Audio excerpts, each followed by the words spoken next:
Sir এই beep magnet জার্সির ওপর লাগানো হয়। সঞ্জু স্যারকে একটু বুঝিয়ে দাও। দেখুন স্যার, এই ম্যাগনেটটাকে এখানে এইভাবে লাগিয়ে দিতে হবে। সেম এরকমই আরেকটা নেওয়ার পরে জার্সির ভেতর থেকে আমরা নিয়ে নেব, আর এটাকে আমরা এইভাবে লাগিয়ে দেবো।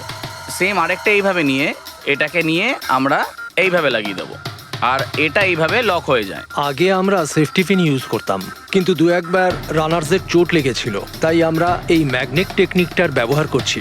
এই ম্যাগনেট আর রেসিং হুইপ আপনি সব প্রতিযোগীকেই দিয়েছিলেন? ইয়েস স্যার, সবাইকে জানিয়ে দেওয়া হয়েছিল, বলাও হয়েছিল রেস শেষ হয়ে যাওয়ার পরে সব ম্যাগনেটগুলোকে ফেরত দিয়ে দিতে। তাহলে কারা কারা এই ম্যাগনেট ফিরিয়ে দেয়নি?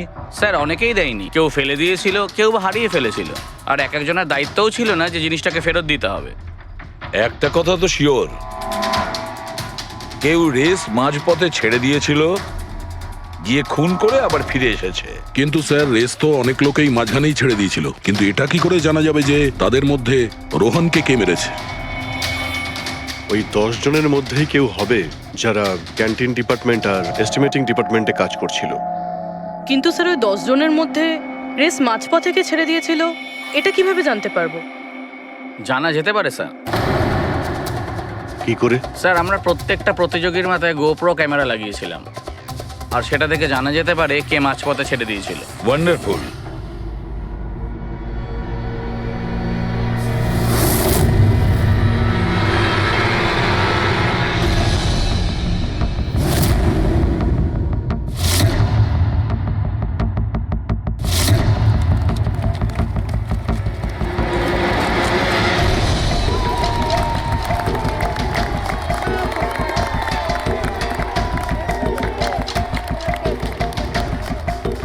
নবীন, এই রেসটা তোকেই জিততে হবে।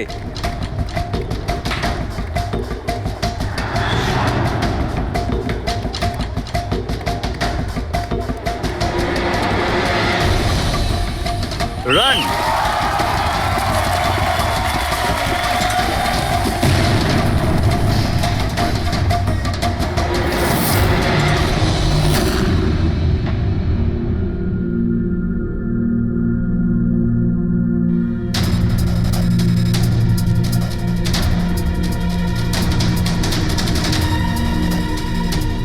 এই 4টে স্ক্রিন, এগুলো ব্ল্যাঙ্ক কেন?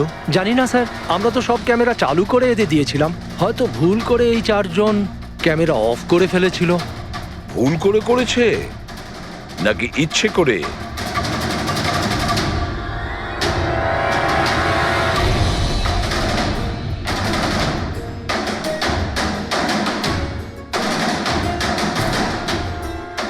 এদের মোটিভটা কি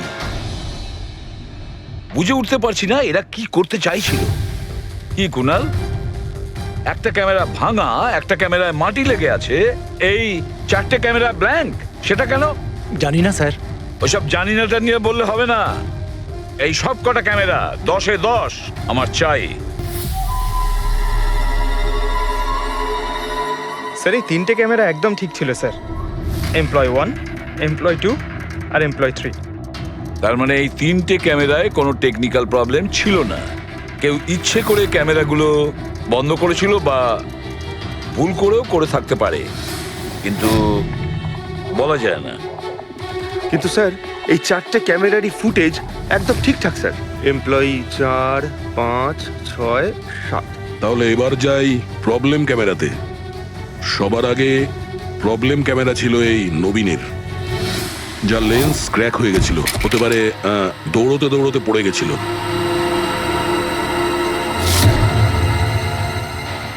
হ্যাঁ, আর স্যার দ্বিতীয় প্রবলেমের ক্যামেরা, মুক্তিরটা, যে রেসের মাঝখানে দাঁড়িয়ে নিজের জুতোর ফিতে বাজছিল। হ্যাঁ, তারপরে ফিতে বাঁধার পরে ওই হাতটাই নিজের লেন্সে লাগায় আর লেন্সে সমস্ত পিকচারটাই ঝাপসা হয়ে যায়। কিন্তু স্যার এই মাটি ইচ্ছে করে লাগিয়েছে নাকি ভুল করে?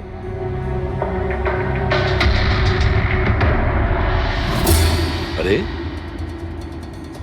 10টা লোকের তো 10টা গোপ্রো ক্যামেরা থাকা উচিত, এখানে তো দেখছি 9টা। গৌরবের ক্যামেরাটা কি হলো, সেটা কোথায়? স্যার ওই ক্যামেরাটা হারিয়ে গেছে, গৌরব ওটা ফেরত দেয়নি। তাহলে স্যার এই গৌরবই খুনি, ওকে ধরে ফেলা উচিত। না পঙ্কজ, এইভাবে হয় না। হতে পারে গৌরব ক্যামেরাটা ফেরত দিতে ভুলে গেছে। আমাদের এটা ভাবতে হবে যে খুনি এই সময়টাই কেন বেছে নিল ম্যারাথন রেসের টাইমে খুন করার জন্য। ও তো চাইলে যে কোনো সময় খুন করতে পারতো, যে কোনো জায়গায় পারতো। হ্যাঁ, অ্যালিবাইয়ের জন্য স্যার, যাতে ধরা পড়লে খুনি বলতে পারে যে রোহনকে খুনের সময় ও তো ম্যারাথনে পার্টিসিপেট করেছিল। হ্যাঁ, সেই জন্য ও রেসেও পার্টিসিপেট করেছিল আর রেস কমপ্লিট করেছিল। তার মানে স্যার রেসকে মাঝখান থেকে ছেড়ে ও চলে গেছিল, তারপরে গিয়ে খুন করলো, আর খুন করার পরে এসে রেস আবার শেষ করলো। এক্স্যাক্টলি। কিন্তু স্যার এই ফুটেজ থেকে কিভাবে জানতে পারবো কে রেস ছেড়ে চলে গেছে, খুন করেছে, আবার রেস জয়েন করেছে? স্যার, এই ব্যাপারটা আপনি টাইমিং চিপ থেকে জানতে পারবেন। টাইমিং চিপটা আবার কি? আজকাল ম্যারাথন রেসে বিজেতা কে জানার জন্য RFIDর ব্যবহার করা হয়। আরএফআইডি মানে রেডিও ফ্রিকোয়েন্সি আইডেন্টিফিকেশন। আগে হ্যাঁ, ও, এই টেকনিক থেকে একটা জিনিস জানা যেতে পারে যে একজন রানারের প্রত্যেকটা ল্যাব কমপ্লিট করতে কত সময় লেগেছে। RFID, radio frequency identification. Sir এটাই হলো চিপ, আর এটা রেসের ম্যাট, আর এটাই RFID টেকনিকে চলে। দেখুন স্যার। ও, তার মানে রেস শুরু হতেই যখন কোনো রানার এটা ক্রস করে তখন এই টাইমিংটা ওই মুহূর্তে শুরু হয়ে যায়। একদম স্যার, অফিসের কার্ডের মতন স্যার। ঠিক আছে, এটা তো বুঝতে পারলাম, কিন্তু এটা কি জানতে পারা যাবে যে কেউ রেস মাঝপথে ছেড়ে দেয় আর পরে আবার এসে জয়েন করে? এরও উপায় আছে স্যার। স্যার এই ম্যারাথন রেস 31 কিলোমিটারের হয়। এতে 4টে ভাগ, প্রথমটা 5, দ্বিতীয়টা 10, তৃতীয় 15, চতুর্থ 20। চতুর্থ পর্যায় থেকে ফিনিশিং লাইনের দূরত্ব কম করে 1 কিলোমিটার স্যার। তার মানে সব মিলিয়ে 6টা প্যাড, স্টার্টিং লাইনের প্রথম প্যাড আর ফিনিশিং লাইনের 6 নম্বর প্যাড, মাঝখানে 4টে থাকছে, 4টে ধাপ, 4টে প্যাড। যখন কোনো প্রতিযোগীর পা ওই প্যাডের মধ্যে পড়ে তখন আমরা বুঝতে পারি ওই রানার কত টাইমটা নিয়েছে।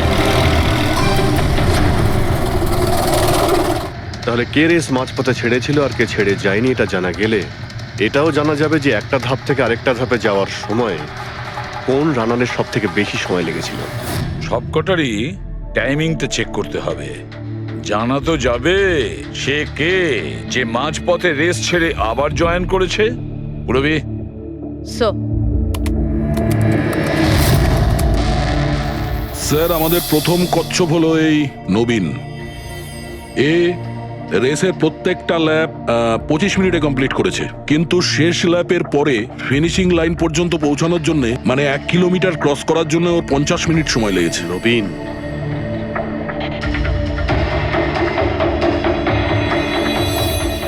আর স্যার এই মুক্তি, এর টাইম তো রেকর্ডই হয়নি। 15 থেকে 20 কিলোমিটারের মাঝের ধাপ। তাহলে এ হলো দ্বিতীয় সাসপেক্ট।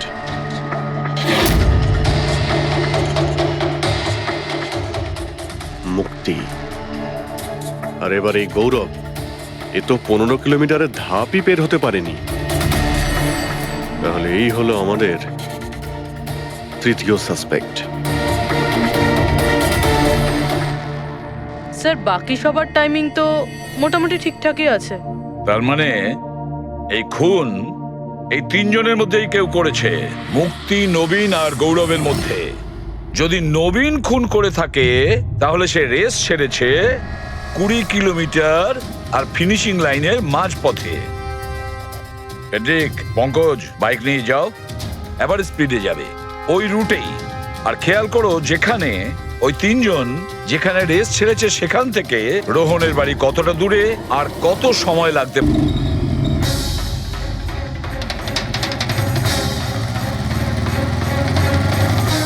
15 কিলোমিটারের মার্ক থেকে আসছি স্যার, এটা 10 কিলোমিটার। হ্যাঁ, মুক্তি বোধহয় এখানেই কোথাও দাঁড়িয়েছিল, 10 আর 15 কিলোমিটারের মার্কের মাঝখানে। এই আমি স্টপ ওয়াচটা অন করলাম আর আমি চললাম রোহনের বাড়ি। থাম পঙ্কজ, এই রাস্তাটা দিয়ে। এই রাস্তা দিয়ে? হ্যাঁ, এই রাস্তাটা। চলুন। আরে আস্তে চালা না। হ্যাঁ।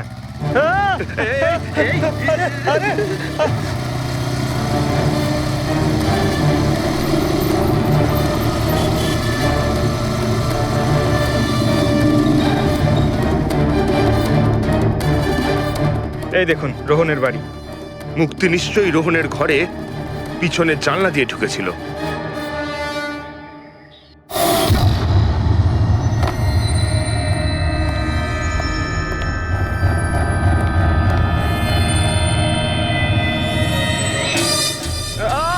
আরে অ্যাক্টিং করতে বলেছিলাম। থাম। মুক্তি রোহনকে খুন করার পর হয়তো সমস্ত তথ্য প্রমাণ পুড়িয়ে আবার দৌড়ে ফিরে গিয়েছিল ম্যারাথন শেষ করতে। চল আমরা আবার যাব সেই ম্যারাথনের ওখানে 20 কিলোমিটারের মার্কটার কাছে।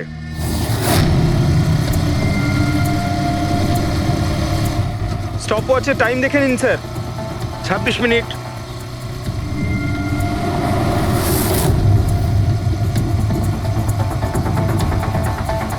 বাহ, আরে ব্যাস ব্যাস ব্যাস। এবার মুক্তি পৌঁছলো 20 কিলোমিটারের মার্কে পাক্কা 30 মিনিট পরে। আর তারপর এখান থেকেই হয়তো ও রেসটা শেষ করেছিল।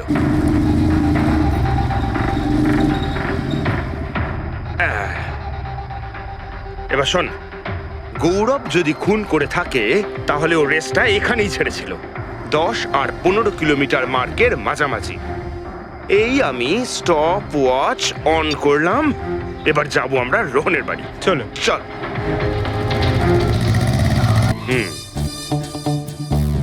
হ্যাঁ একদম পুরো বিশ্বাস আছে আমার। Excuse me. এই ছা ছা ছা ছা ছা, আরে আরে আরে মরে যাবো তো। চল।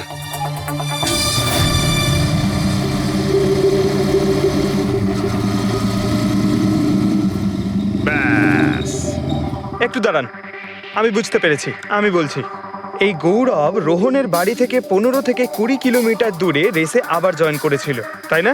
শাবাশ। হ্যাঁ। আমার সাথে থেকে থেকে তোরও তো বুদ্ধি খুলে গেছে। আর এই সব কিছু করতে গৌরবের টাইম লেগেছিল পুরো 27 মিনিট। এবার দেখা যাক নবীনের কত লেগেছিল। এবার যদি নবীন খুন করে থাকে তাহলে ও নিশ্চয়ই এখান থেকে গেছিল, যেখানে ও পড়ে গেছিল। এই আমি স্টপ ওয়াচ অন করলাম। এবার যাওয়া যাক রোহনের বাড়ি। চল চলুন। স্যার, ওকে। পঙ্কজ, 3 জন রোহনের সাথে এরকমই কিছু করেছিল। ব্যাস। রোহনকে খুন করে নবীন এইখানে এসে পৌঁছেছিল ফিনিশিং লাইনের সামনে, যেখানে ও ক্যামেরাটা দ্বিতীয়বারের জন্য সরিয়েছিল। আর এই সব কিছু করতে ওর লেগেছিল হয়তো 48 মিনিট। স্যার, হ্যাঁ জানতে পেরেছি 3 জনের কত সময় লেগেছিল। আচ্ছা, তাহলে বলো মুক্তির কত সময় লেগেছিল? মুক্তির লেগেছিল 30 মিনিট। আর টাইমিং চিপ অনুযায়ী 39 মিনিট লেট ছিল। আর গৌরব? গৌরবের 27 মিনিট। আরও ম্যারাথন রেস থেকে নিখোঁজ ছিল 24 মিনিটের জন্য। নবীনের লেগেছিল 48 মিনিট রোহনের বাড়ি গিয়ে ওকে খুন করে ফিরে আসতে। আর টাইমিং চিপ অনুযায়ী এই নবীন 50 মিনিট লেট ছিল। হ্যাঁ, আমাদের খুনি এই 3 জনের মধ্যেই কেউ হবে, নবীন, গৌরব আর মুক্তির মধ্যে। মিস্টার নবীন, একটা কথা বলুন। এই রেসে আপনি প্রত্যেকটা ল্যাপ 25 মিনিটে কমপ্লিট করেছেন, কিন্তু ফিনিশিং লাইনের আগে ওই 1 কিলোমিটার যেতে আপনার 50 মিনিট সময় লেগেছিল। কেন? স্যার, ওই 20 কিলোমিটার পুরো করার পর আমি নিচে পড়ে গেছিলাম। আর স্যার, ওই আমার পায়ে চোট লেগেছিল আর ক্যামেরাটাও ভেঙে যায়। স্যার, লাস্টের 1 কিলোমিটার আমি কতটা কষ্টে পুরো করেছি স্যার আমিই জানি সেটা। এই আঘাতটা কোথায় লেগেছে আপনার? স্যার, এইখানে দেখুন স্যার। পট্টিটা খোলো। হ্যাঁ, এইটা।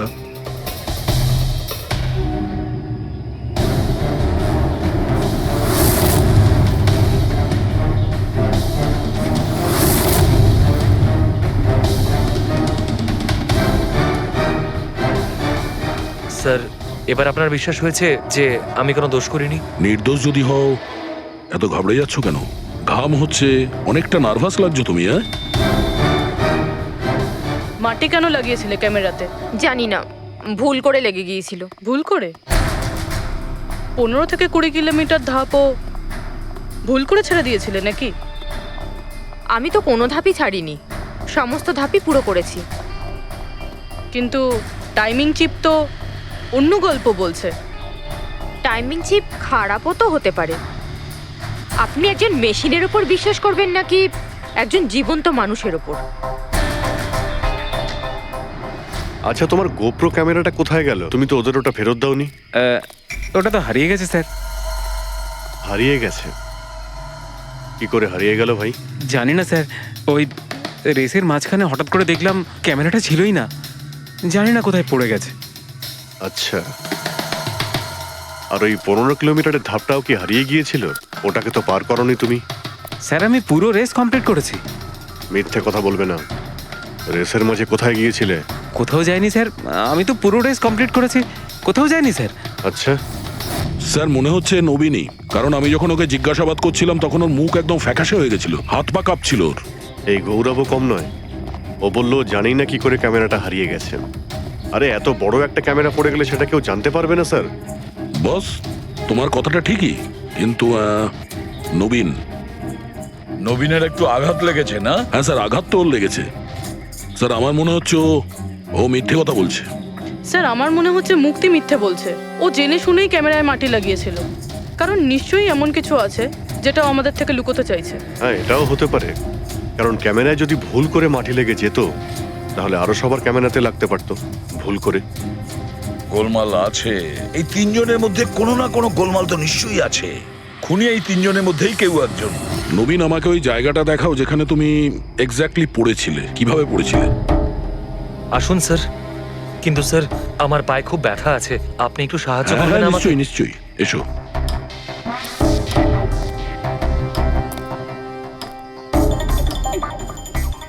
স্যার আমি এখনো বলছি আপনাকে, আপনি নিজের টাইম ওয়েস্ট করছেন। এমনটা যেন না হয় যে আসল খুনিই পালিয়ে যায়। সিআইডির হাত থেকে আজ পর্যন্ত কোনো খুনি না বেরিয়েছে না বেরোতে পারবে, নিশ্চিন্ত থাকো। হ্যাঁ স্যার ওই যে এখানে আটকেই আমি পড়ে যাই। এখানে? হ্যাঁ স্যার, স্যার পড়ে যেতেই আমার ক্যামেরাটাও ভেঙে যায়। আচ্ছা, তারপর আমি ক্যামেরাটা আবার লাগালাম, তারপর রেস স্টার্ট করলাম।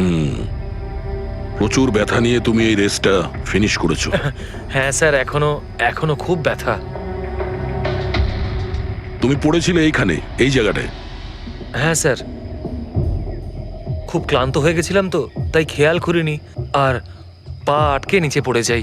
আচ্ছা, রেস ফিনিশ করার আগে তুমি দ্বিতীয়বার ওই ক্যামেরাটাকে সরিয়ে দিয়েছিলে কেন? আচ্ছা, ওটা তো স্যার খুব গরম লাগছিল তো, তাই মুখটা ধোয়ার জন্য আমি ক্যামেরাটা খুলে ফেলেছিলাম। কিন্তু কিছুক্ষণ পরেই আমি আবার ক্যামেরাটা লাগিয়ে নিই।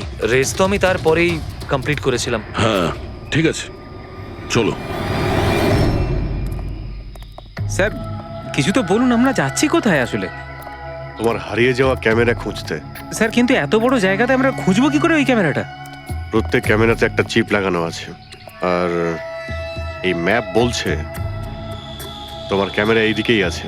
চলে এসো। ম্যাম, আমি সত্যি কথাই বলছি। সত্যি তো এটাই, তুমি 10-15 কিলোমিটারের মাঝে রেস ছেড়ে দিয়েছিলে, আর তারপরে রোহনকে মেরে দিয়ে এখানে চলে এলে, এই 20 কিলোমিটারের মার্কে চলে এলে। কারণ তুমি তো জানতে এখান থেকে তোমাকে কোনো খেলোয়াড় দেখতে পাবে না। সব খেলোয়াড়রা তো তখন পিছনে। সব মিথ্যে। আপনি আমার কথা বিশ্বাস কেন করছেন না?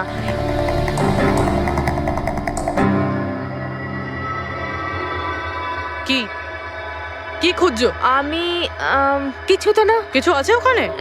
না, কিছু না। আচ্ছা, ওই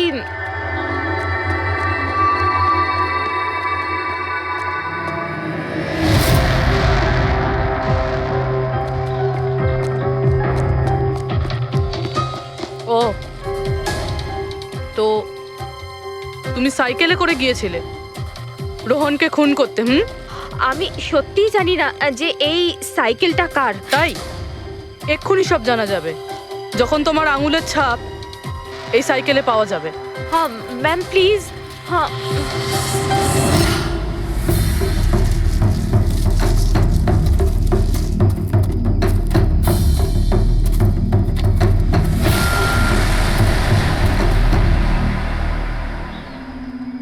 এই হলো ক্যামেরা।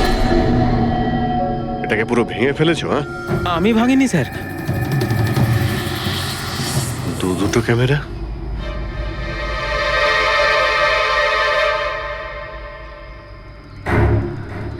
এই ক্যামেরাটা আবার কার?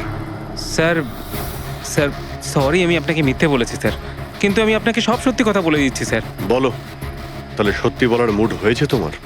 বলো। আসলে আমি এই জঙ্গলে না ড্রাগস নিতে এসেছিলাম, ওই গায়ের জোর বাড়ানোর ড্রাগস, যাতে আমার গায়ে শক্তি আসে আর আমি জোরে দৌড়ে এই রেসটা জিতে যেতে পারি। সেই জন্যই আমি ক্যামেরাটা ভেঙে দিয়েছিলাম। খুব ভালো মজা করো তুমি। জোরে দৌড়ানো ড্রাগ নিয়েছিলে ম্যারাথনে, যেখানে অনেকক্ষণ দৌড়তে হয় আস্তে আস্তে, সেখানে জোরে দৌড়ানো ড্রাগের দরকার ছিল। মজা করছো, হ্যাঁ? এটা কার ক্যামেরা? আমি জানি না স্যার। কোনো ব্যাপার না, সব জানতে পেরে যাব। আমি অপরাধ করেছি, কিন্তু ওটা নয় যেটা আপনি ভাবছেন। আমি রোহনকে মারিনি। আমার দোষ শুধু এটুকুই যে আমি এই রেসটা জেতার জন্য একটু চালাকি করেছিলাম। বুঝলাম না, কি করেছো তুমি? আমি জানতাম না যে টাইমিং চিপ প্রত্যেক ধাপে রানারের টাইম নোট করবে। আমি ভেবেছিলাম শুধু রেসের প্রথমে আর শেষে টাইম ক্যালকুলেট হবে, আর তাই 10 কিলোমিটার পর্যন্ত এসে ক্যামেরায় মাটি লাগিয়ে দিয়েছিলাম আর ওখান থেকে সাইকেল নিয়েছিলাম।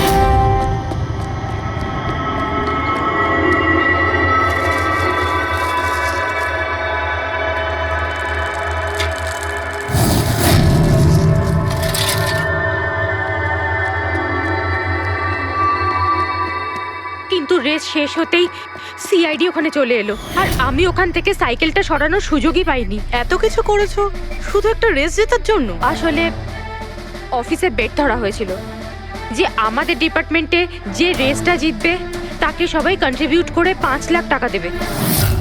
আমার টাকার খুব দরকার ছিল, তাই আমি... এটা দীপ্তির ক্যামেরা। এই দুটো ক্যামেরা তোমরা কেন ভেঙেছিলে?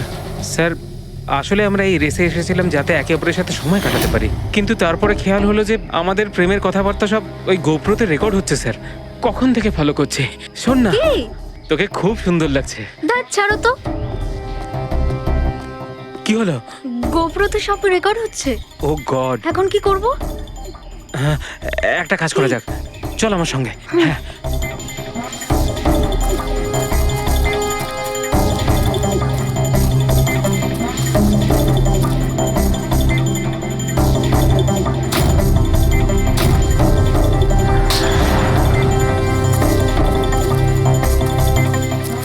আরে তোমরা তো অদ্ভুত কাজ করেছো। আরে এতে তো কোনো সাউন্ড রেকর্ডই হয় না। তোমরা তো বোকার মতো কাজ করেছিলে। হয়তো কে দুটো ক্যামেরা ভেঙে দিয়েছো। কি স্যার, এতে কিছু রেকর্ড হয়নি? স্যার, নবীন তো আমাকে ওই জায়গাটা দেখিয়েছে যেখানে ও পড়েছিল, কিন্তু কেন জানি না আমার মনে হচ্ছে যে ও মিথ্যে কথাই বলছে। আরে মুক্তি? স্যার মুক্তি বলেছে যে ও সাইকেলের ব্যবহার করেছে রেস জেতার জন্য। স্যার হতে পারে ও মিথ্যে কথা বলছে আর রোহনকে খুন ওই করেছে। আর গৌরব আর দীপ্তি, ওদের লাভ স্টোরির কি হলো? কতটা সত্যি? হ্যাঁ, ওরা সত্যি কথাই বলছে। ফোন রেকর্ডে দেখাচ্ছে দীপ্তি আর গৌরব প্রতিদিন 3-4 ঘন্টা করে নিজেদের মধ্যে কথা বলতো স্যার। একটা কাজ করি আমরা, আবার ম্যারাথন রেসের ফিনিশিং ভিডিওটা দেখি।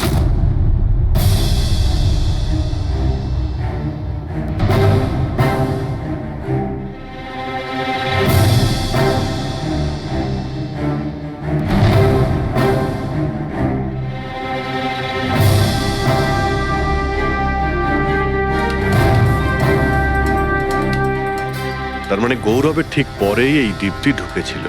দুজনে একসঙ্গেই ছিল। মনে হচ্ছে স্যার দুজনেই এই কাণ্ড করেছে। এক মিনিট অভিজিৎ, দয়া, এই ফুটেজটা দেখো। এই যে এই হলো সেই খুনি।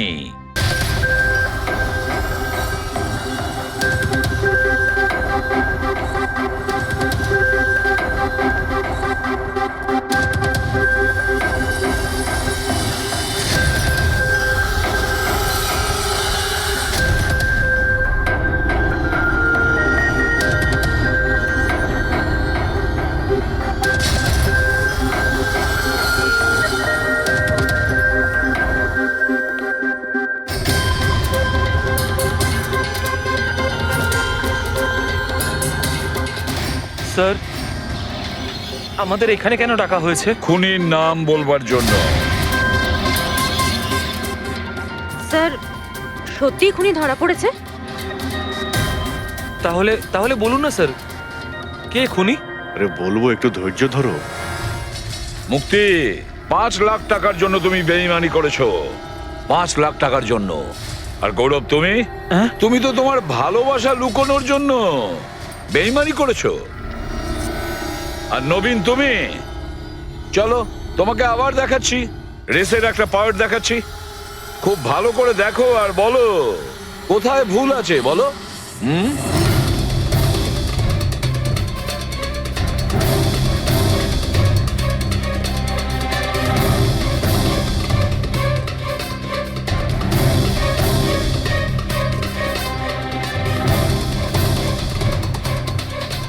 কিছুই তো নেই স্যার, সবই তো ঠিকই আছে। কোনো প্রবলেম নেই। তোমার মনে আছে তুমি বলেছিলে যে ক্যামেরাটা দ্বিতীয়বার যখন তুমি সরিয়েছিলে তারপরে তুমি মাথায় জল ঢেলেছিলে? ওটা তো স্যার খুব গরম লাগছিল, তো তাই মুখটা ধোয়ার জন্য আমি ক্যামেরাটা খুলে ফেলেছিলাম। মিথ্যে বলেছিলে তুমি, নিজের মাথায় জল ঢেলেছিলে। অথচ যখন ফিনিশিং লাইনে পৌঁছলে তখন তো তোমার ভেজা অবস্থায় থাকার কথা ছিল। কিন্তু এই ফুটেজে আমরা কি দেখতে পাচ্ছি? তুমি শুকনো অবস্থায় দৌড়চ্ছ। হয়তো জল শুকিয়ে গেছিল। বর্ষাকালে অত তাড়াতাড়ি জল শুকিয়ে গেল, অদ্ভুত ব্যাপার। তাহলে নবীন, তোমাকে আরো একটা ফুটেজ দেখাই, এই গল্পের শেষ অংশ। বলো, এটা দেখে তোমার কি মনে হচ্ছে?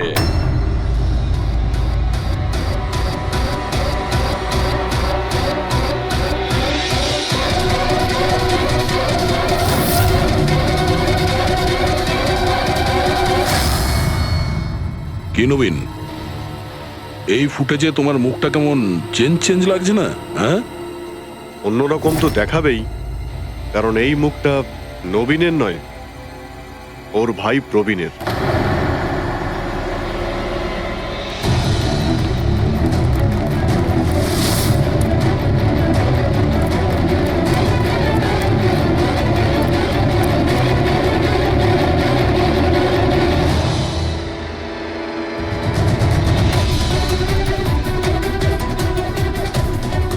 খুব বড় প্ল্যান বানিয়েছিলে তুমি, দারুণ মাথা খাটিয়েছিলে তুমি। প্রথমে 3টে এমপ্লয়ির ক্যামেরা বন্ধ করে দিয়েছিলে,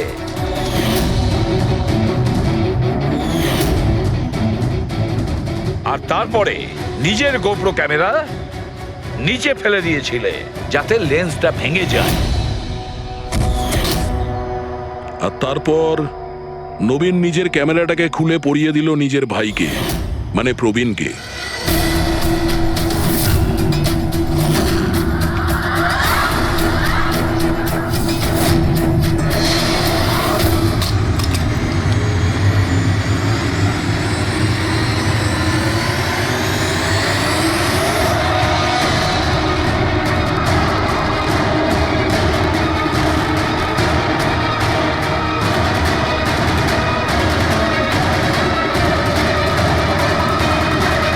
এই ক্যামেরা বদল করার সময় খুব একটা সময় ছিল না, তাই হতে পারে ওই টি শার্টে যখন কাগজটা লাগাচ্ছিল তখন সমস্ত ম্যাগনেটগুলো লাগায়নি, কিছু ম্যাগনেট নবীন নিজের পকেটে ভরে নিয়ে গেছিল।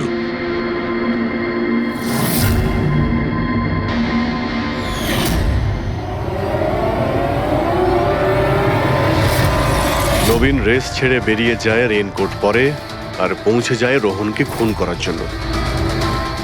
কিন্তু ও কি করে জানবে যে রোহনকে মারার সময় ম্যারাথন রেসের ওই ম্যাগনেটই ওকে ফাঁসিয়ে দেবে?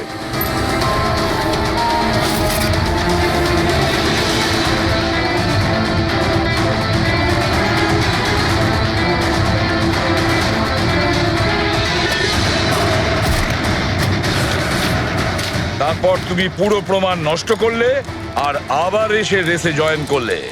ইচ্ছে করে নিজের পায়ে তুমি চোট লাগালে যাতে আমরা বিশ্বাস করি যে আঘাতটা সত্যি। আর তারপরে তুমি রেসটা ফিনিশ করো। তাহলে বলো। হ্যাঁ স্যার, আমি খুন করেছি রোহনকে। একদম পারফেক্ট প্ল্যান ছিল, কিন্তু আমি কি করে জানবো যে আপনারা আমার থেকেও অনেক বুদ্ধিমান? প্রত্যেক অপরাধী এই ভুলটাই করে, কারণ তার মনে হয় যে সে আইনের চোখে ফাঁকি দিয়ে দেবে। এবারে বলো, ওকে কেন খুন করলে? তাড়াতাড়ি বলো। বিএনডি বিল্ডকনে হওয়া প্রত্যেকটা গন্ডগোলের পেছনে আমিই ছিলাম। আমার জন্যই প্রত্যেকটা টেন্ডার কোম্পানির হাতছাড়া হলো। আর আমি যদি রোহনকে না মারতাম তাহলে ও আমার সমস্ত রহস্য খুলে দিত। তাই আমি লজ্জা লাগার কথা তোমার। যে থালায় খেয়েছো ওই থালায় ফুটো করেছো। আর সেই পাপ লুকোনোর জন্য তুমি রোহনকে খুন করে দিয়েছো। আইন তোমাকে কঠোরতম শাস্তি দেবে। আশা করি ততদিনে ফাঁসির অর্ডার এসে যাবে। নিয়ে যাও এদের।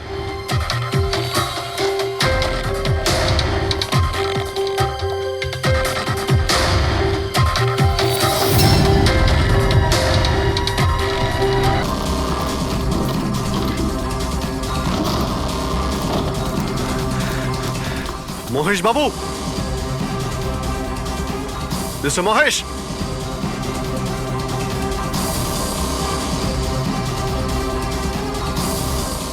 মিস্টার মহেশ, বোর্ডটা দেখো তো।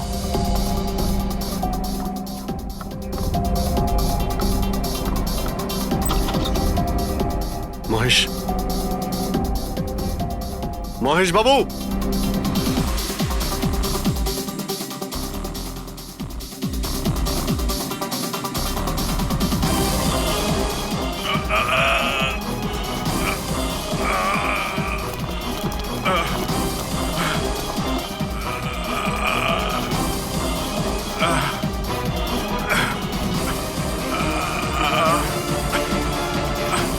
মহেশ বাবু,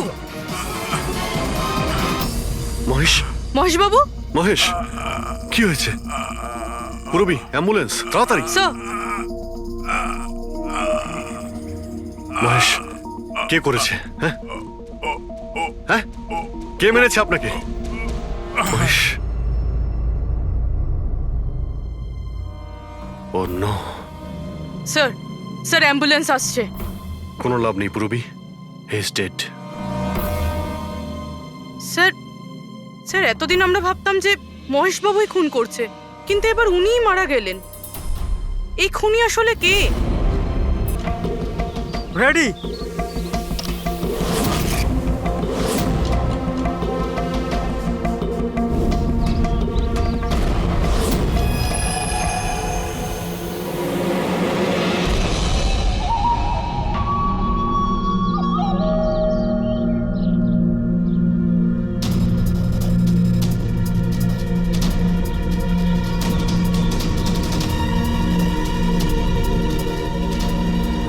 ওই দাঁড়া, ভেতরে কোথায় যাচ্ছিস?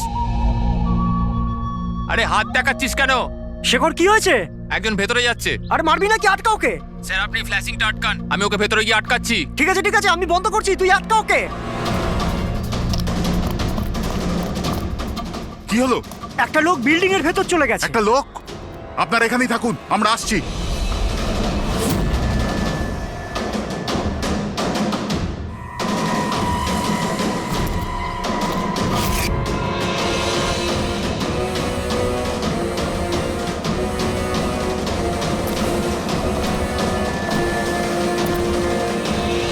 এই দাঁড়া,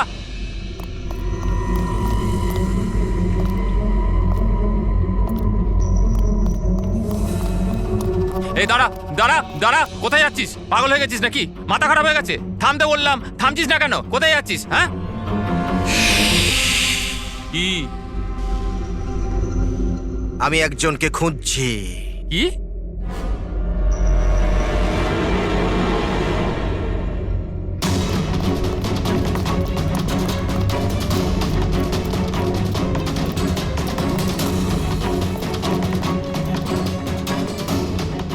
এই দাঁড়া, ভেতরে কোথায় যাচ্ছিস? এই দাঁড়া। কি হয়েছে? ও ভেতরে যাচ্ছে স্যার।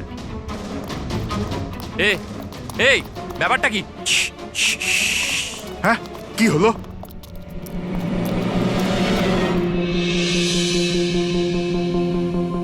অজয় তুমি তুমি এখানে এখানে কি করছো? পাগল হয়ে গেছো নাকি? তুমি তো জানো যে এই বিল্ডিংটা ভাঙা হচ্ছে, হ্যাঁ? তাহলে এখানে করছো নাকি তুমি? মিটিং এর টাইম আর ডেট শোনোনি নাকি? নিচে বোর্ডের নোটিশটা পড়োনি নাকি? শান্ত। পড়েছিলাম, দেখেছিলাম, শুনেছিলাম। জানি আমি আপনাদের সঙ্গে এই বিল্ডিং এ থাকতাম না। আমি জানি আমি। এ ভাই, তুই জানতিস তো? তাহলে এখানে আত্মহত্যা করতে এসেছিস?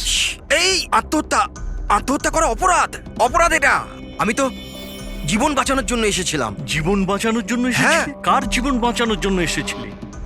আমার সুন্দরী। সুন্দরী? হ্যাঁ, আমার বিড়াল।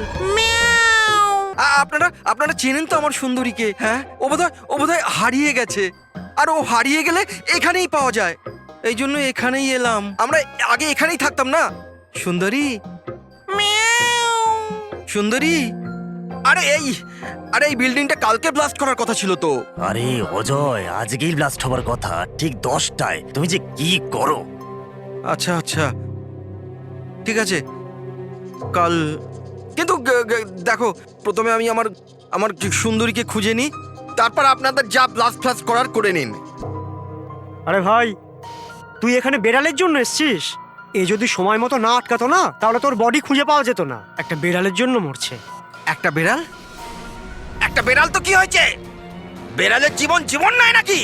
বেড়াল বেড়াল বেড়ালের জন্য মরছি মানে? বেড়াল, সুন্দরী, আমার বাচ্চা, আমার বাচ্চা। ও সুন্দরী, বাবা এসেছে। বাবা, বাবা। শোনো ভাই, এ পাগল হয়ে গেছে।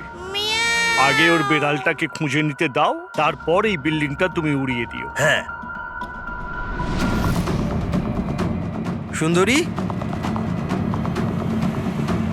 সুন্দরী, সুন্দরী।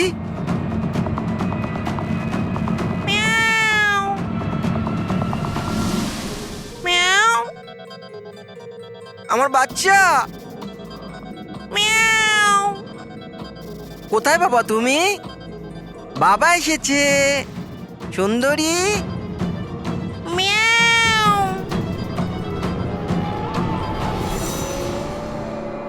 সুন্দরী।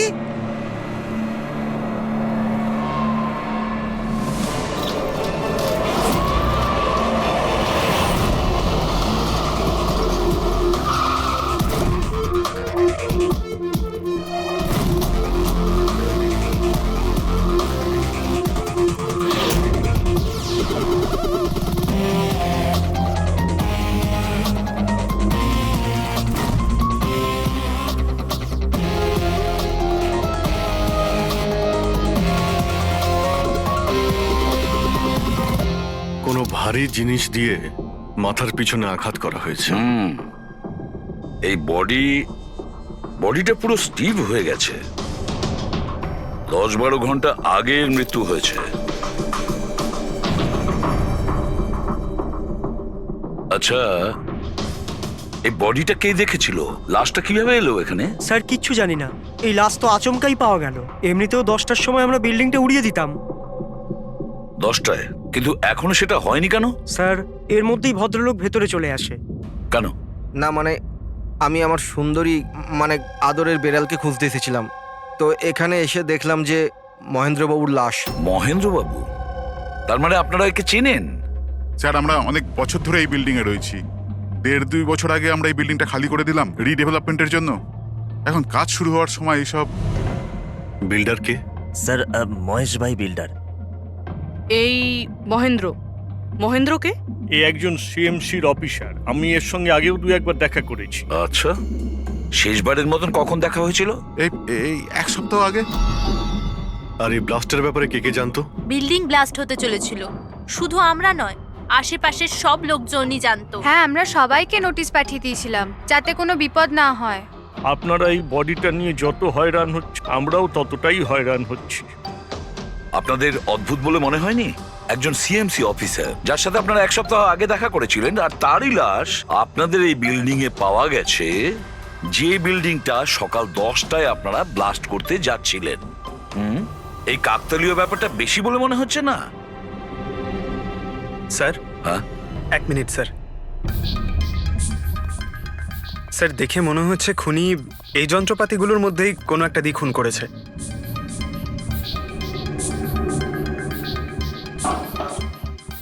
ও জানতো যে বিল্ডিংটা ব্লাস্ট হতে চলেছে, সেই জন্য যন্ত্রটা লুকোনোর প্রয়োজন মনে করেনি। স্যার বডি এই গ্যাপটাতে রাখা ছিল, এইখানে ব্লাস্টের পয়েন্টের একদম কাছে। মানে স্যার যদি ব্লাস্ট হতো তাহলে বডিটা তো চেনার কোনো উপায় থাকতো না। হ্যাঁ স্যার, আর তাই খুনি খুন করে লাশটাকে এখানে লুকিয়ে রেখেছিল ওই ব্লাস্ট হওয়ার ঠিক আগের মুহূর্তে। এ দেখো, এই সমস্ত যন্ত্রপাতিগুলো ফরেন্সিক ল্যাবে পাঠিয়ে দাও। সালুকেই বলবে কোন যন্ত্র দিয়ে একে খুন করা হয়েছে। আর অভিজিৎ স্যার, সিএমসি অফিসে যাও আর এই মহেন্দ্রর ব্যাপারে খুব ভালো করে খোঁজ নাও।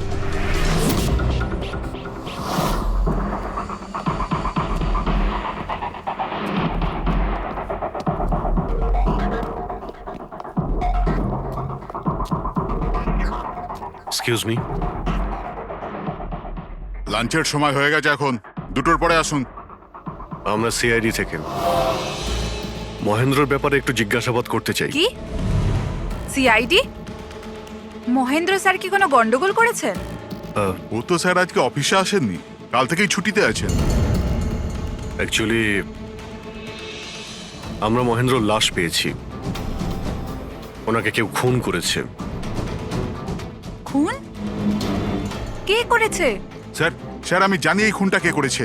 ওই পিয়ন গত সপ্তাহেই ওকে চাকরি থেকে ছাঁটাই করেছিলেন মহেন্দ্রবাবু। এটা হতেই পারে মহেন্দ্রবাবুর খুন ওই করেছে।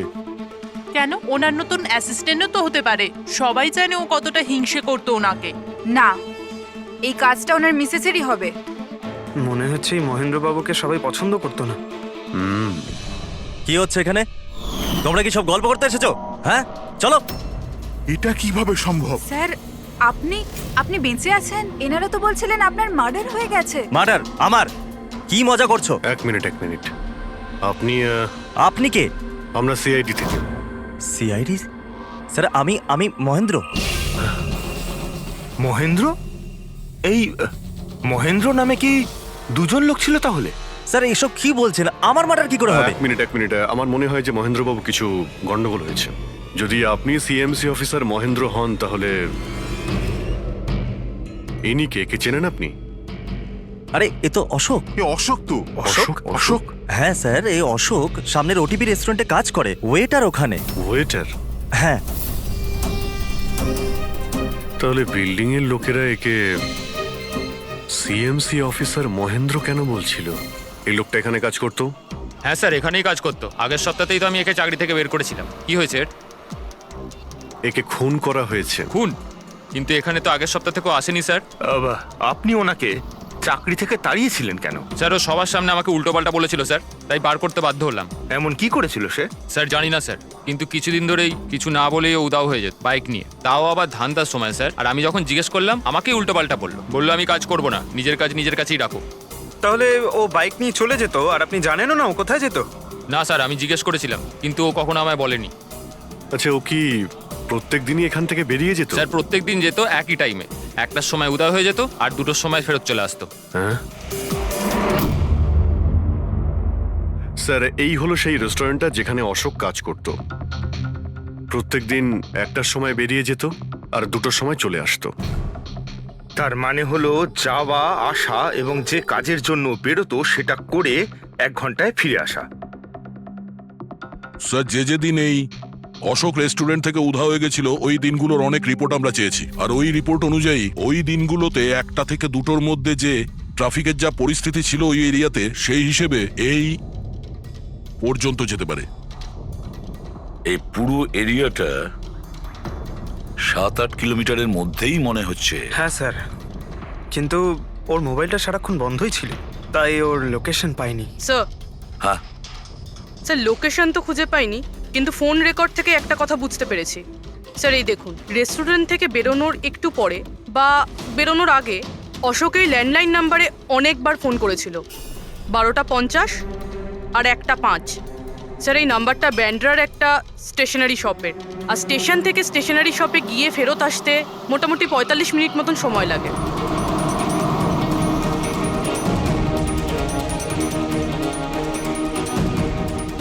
সিআইডি, এই ছবিটা ভালো করে দেখুন। এই লোকটাকে আপনি চিনতে পারছেন? না স্যার, না জানি না। আরে ভাই, ভালো করে দেখো, এই লোকটা গত সপ্তাহে তোমার দোকানে 3-4 বার এসেছিল। এবার স্যার এখানে তো অনেক লোক আসা যাওয়া করে, কারোর পেন দরকার হয় তো কারোর প্রিন্ট আউট, আর সবার চেহারা আমি কিভাবে মনে রাখবো? দেখো, কিন্তু 3-4 বার এই দোকানে ফোন করেছিল, আর এখান থেকেও করা হয়েছিল ওকে। স্যার এখান থেকে অনেক লোক ফোন করে থাকে, আর আমিও করি, কিন্তু কাজের জন্য। আচ্ছা ঠিক আছে, কিছু মনে পড়লে আমাদের কিন্তু ফোন করবে। এটা হলো আমার কার্ড। হ্যাঁ স্যার। ওকে ওকে।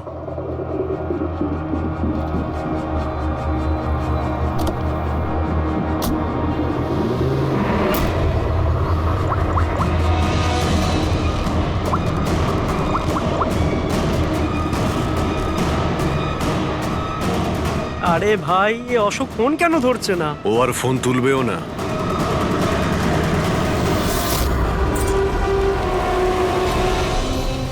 কারণ অশোক মারা গেছে। অশোক? কে অশোক? সেই যাকে তুমি এক্ষুনি ফোন করছিলে। না, আমি তো। অ্যাক্টিং করা বন্ধ কর, না হলে কিন্তু তুইও মারা যাবি। বল ব্যাপারটা কি? অশোক এখানে কি করতে আসতো? স্যার আমি সব বলে দেবো। চল বল।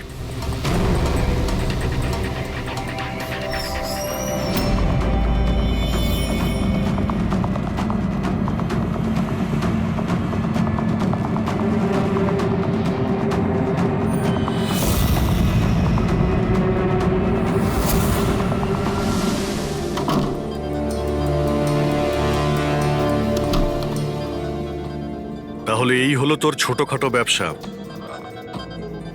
তুই নকল পাসপোর্ট বানাস, নকল আইডি বানাস। কে? স্যার অশোক আমার পুরনো বন্ধু, ওর একটা নকল আইডি কার্ড আর কিছু নকল কাগজপত্র বানানোর ছিল।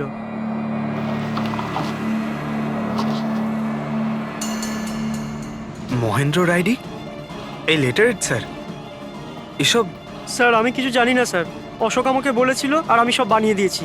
আমি কিছু জানি না স্যার। এগুলো তো সিএমসির পেপারস স্ট্যাম্পও লাগানো আছে। আশ্চর্য স্যার, আমার এত বছরের অভিজ্ঞতার পরেও আমি বলতে পারি না যে এটা নকল পেপার। আর এটা অনুযায়ী এই যে দুটো বিল্ডিং, সি ব্রিজ আর দেবদর্শন, এই দুটো ফ্রড লাইনে। দেবদর্শন? এটা তো সেই বিল্ডিং যেখানে আমরা অশোকের লাশ পেয়েছি। আচ্ছা, এটার মানেটা কি? ফ্রড লাইন বলতে যেমন ধরুন মাটির নিচে ফাটল আছে, মাটির নিচে বেশ কিছুটা গভীরতায় কিছু প্লেট থাকে। এখন কোনো কারণে ওই সমস্ত প্লেট নিজেদের জায়গা থেকে সরে যায়। যেখানে ওই প্লেট সরে যায় সেখানে ফাটল তৈরি হয়, আর যেখানে ফাটল তৈরি হয় সেখানে ভূমিকম্পের সম্ভাবনা বেড়ে যায়। আর এইরকম এরিয়াকে আমরা ফ্রড লাইন বলি। তাহলে তো এরকম জায়গায় বিল্ডিং বানানো খুবই বিপজ্জনক। এক্স্যাক্টলি, এইরকম জায়গায় কনস্ট্রাকশন অ্যালাউড নেই। ফ্রড লাইন এরিয়ায় বিল্ডিং কনস্ট্রাকশন বেআইনি। আরে কিন্তু দেবদর্শন বিল্ডিং রিডেভেলপমেন্টের পারমিশন পেল কি করে? কারণ সেটা ফ্রড লাইনেই নেই। এই পেপারগুলো নকল স্যার। আমাদের কাছে এই শহরের পুরো ফ্রড লাইন এরিয়ার লিস্ট আছে, আর দেবদর্শন ওই লিস্টে নেই। স্যার বিল্ডিং তো অলরেডি রিডেভেলপমেন্টে চলে গেছিল। এখন এই অশোক আমার নকল কাগজ আর আইডি দেখিয়ে এদেরকে ভয় দেখিয়েছিল। আর ওদের কাছ থেকে টাকা পয়সাও নিয়েছে। কিন্তু আমার প্রশ্ন একটাই যে ওই হোটেলে ও তো ওয়েটারে কাজ করতো, তাহলে ও এই সমস্ত টেকনিক্যাল ব্যাপারে জানলো কি করে? হ্যাঁ স্যার, অদ্ভুত তো, এই ব্যাপারে তো আমিও জানি না। স্যার আমার মনে হয় আমি জানি যে ও এটা কি করে জানে। এই রেস্টুরেন্ট ওই অফিসের একদম পাশেই আছে, আর স্যার আমরা ওখানে প্রায়ই লাঞ্চ করতে যেতাম। ও কত টাকার অফার দিয়েছে জানেন আপনি? 1.5 কোটি। 1.5 কোটি? কিন্তু একটা কথা, এটা শুধু অর্ডার নয়, এটা পে অর্ডার। লটারির টিকিট এটা, 1.5 কোটির লটারি। তাহলে আপনাদের কথা শুনেই অশোকের মাথায় আইডিয়াটা আসে। কিন্তু একটা কথা বুঝতে পারছি না, দেবদর্শন বিল্ডিং এর সব লোকেরা আমাদের সব সত্যিটা কেন বলেনি? আরে সোসাইটির মিটিং এর কথাটা একবার ভাবো। আমরা কি করব? মিটিং এ কি হবে? প্লিজ আপনারা শান্ত হয়ে যান, আপনারা শান্ত হয়ে যান প্লিজ। এবার কি সমস্ত প্রবলেম সলভ হয়ে যাবে। সলভ হয়ে যাবে মহেশ বাবু। আমি প্রথমেই বলেছিলাম যে এই ঝামেলায় না জড়াতে, কিন্তু তখন আমার কথা কেউ শুনলে না। একে তুই সিএমসি অফিসারকে আমরা ঘুষও দিয়ে দিয়েছিলাম, এখন ওর খুনও হয়ে গেল। বাবা রে, যদি এই চক্করে আমাদের জেল হয়ে যায় তাহলে? আমি প্রথমেই বলেছিলাম তো, এই রিডেভেলপমেন্টের আইডিয়াটা আপনারই তো মহেশ বাবু। তা এসব কি আমি আমার জন্য করছিলাম? আরে ভাঙাচোরা বিল্ডিং এর জায়গায় ভালো ফ্ল্যাট, ভালো বিল্ডিং সবাই পেত। সবকিছু ঠিকঠাক চলছিল, হঠাৎই মহেন্দ্র এসে গেল। ফ্রড লাইনের অর্ডার নিয়ে। কিন্তু বিশাল আঙ্কেল, প্রথমে আপনি যাই বলে থাকুন, কিন্তু পরে তো আপনি মেনে নিয়েছিলেন। এখন অন্যদের দোষ দিয়ে কি হবে? আর এখন কে জানতো যে এই মার্ডারটা হয়ে যাবে? হ্যাঁ হ্যাঁ, এখন এই কেসের তদন্ত সিআইডি করছে। আমি তো বলি আমরা ওদের সাথে দেখা করি আর যা কিছু সত্যি আছে ওদের সব বলে দিই। হ্যাঁ, ভাবনা চিন্তাটা ভালো, কিন্তু অনেকটা দেরি হয়ে গেছে। কি ব্যাপার, আমাদের দেখে মনে হচ্ছে আপনারা কেউই খুশি নন। হ্যাঁ, যাই হোক, কেউ যেন এখানে কিছু বলছিলেন, কি একটা সত্যি কথা, কি সেটা?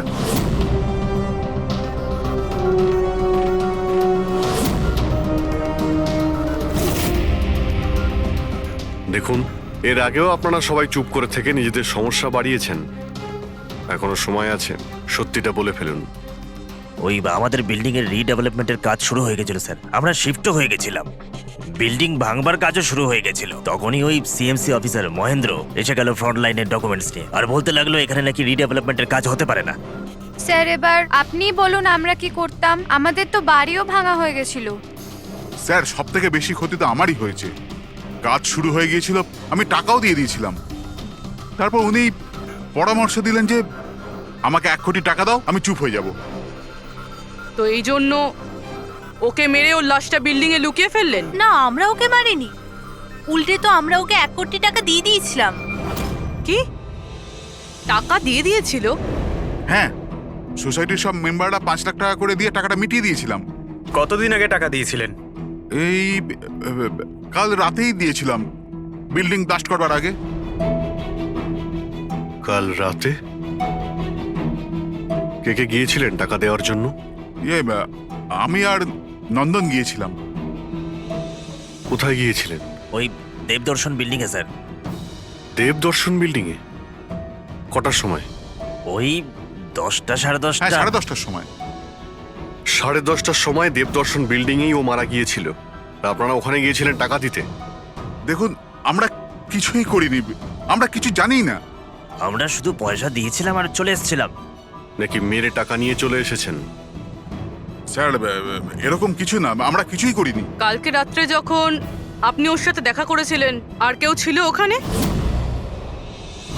মহেন্দ্রবাবু এখন এলেন না। সেটাই তো, এতক্ষণে তো চলে আসার কথা। হ্যাঁ, সেটাই তো।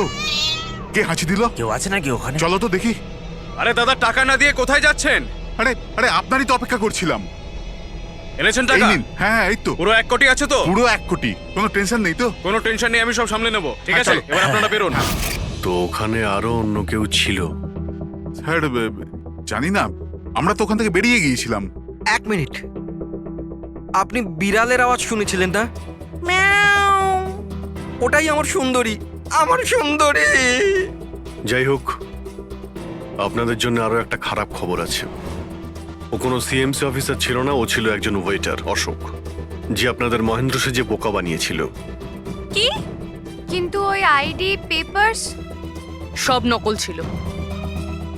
তাহলে আমাদের টাকা? পাওয়া যায়নি, হয়তো খুনিয়ে নিয়ে গেছে। অশোক আপনাদের সঙ্গে চালাকি করেছিল, আর আপনাদের মধ্যে কেউ একজন ওর থেকে অনেক বেশি চালাক ছিল। ওই খুনি আপনাদের মধ্যে কেউ একজন, যে হয়তো এখন এখানেই রয়েছে।